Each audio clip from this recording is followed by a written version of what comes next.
Hello there. Good to speak to you again.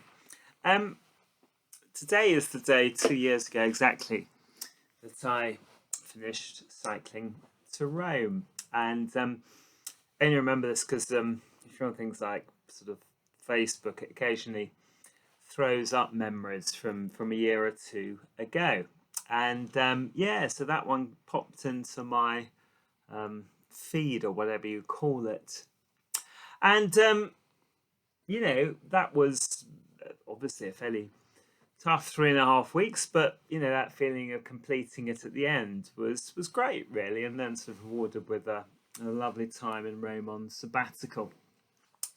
As I stare out now on a sort of rather wet and gloomy day, it's turned to autumn here, and also having sort of like a lot of people, feeling a bit kind of cooped up, and we haven't been able to sort of do much traveling and stuff, and lots of people are missing their sort of holidays and things. I thought that I'd just reflect on that and really reflect on something else, which is the sort of power of memory, particularly in religion and reminiscence.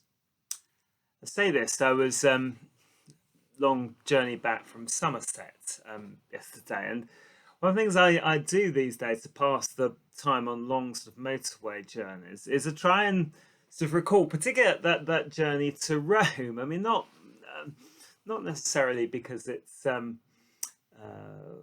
was particularly memorable, but because it's kind of quite long. And one of the things I can sort of test my memory, make sure it's still there, is where are the places I stopped and what order did I stop in?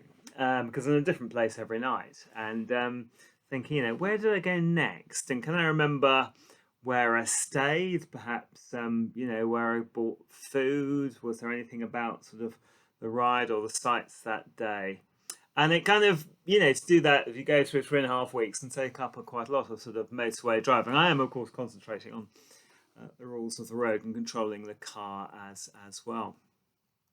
But as you get into it, it's amazing how powerful it is. I mean, it kind of makes time pass, but often those sort of, the tiniest sensations come back to you. You can remember entering a building or a particular stretch of road, or eating a particular food, or touching something.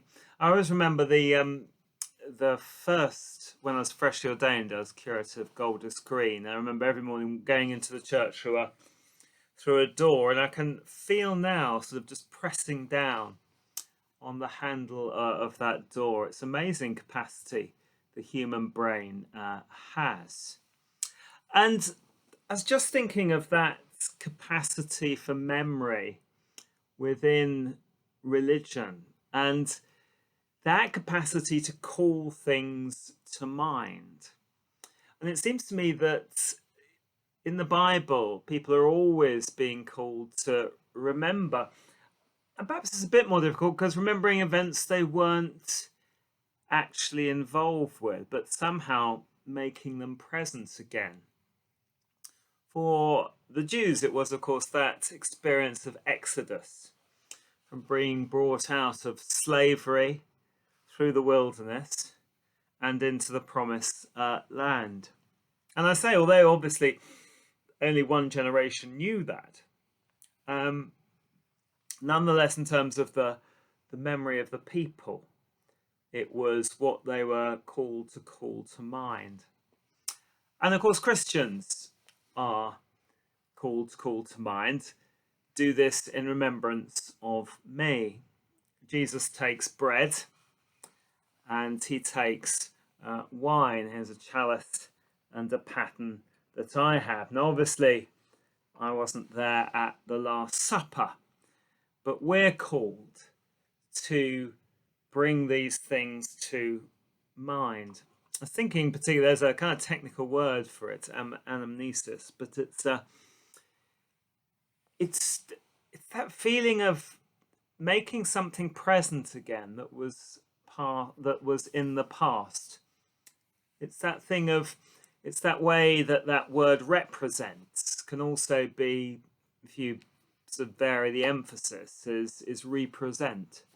Making something again present and saying, the bread and wine represent something.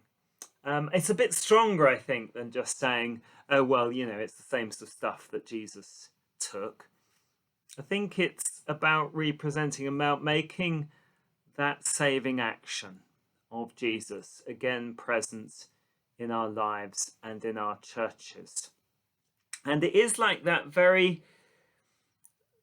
almost physical memory of, as I say, of sometimes that we have of something that is very memorable to us, so that we can almost feel it and remember it. And each of us may have lots of things in our lives, both good and bad, I suppose, that we can remember, perhaps a touch or a taste or a smell that kind of brings it all flooding back. And I think that's part of what it means to be human. And I say that may be a rather melancholy experience at the moment, because for many of us, perhaps the things that we enjoy doing, we like doing, we want to do, either we can't do them, or we're doing them in a rather restricted way, or they feel a bit different, not quite what they were. So it can be a bit sort of bittersweet at the moment. But as I say, it can also be fortifying and strengthening. It can bring to mind those things where God's grace has spoken to us in the past, and it can be made present again to us today, just like the bringing of bread and wine. So perhaps that's something we could spend some time doing, of thinking of those places that have given us strength, those things that have given us and spoken to us of God's grace. And perhaps just, if we've got a moment, because most of us have got moments at the moment, just thinking of those things, and more than just remembering, making them present again, bringing those memories right to the surface of our conscious mind, so that we can take them and and treasure them and find strength from them. Amen.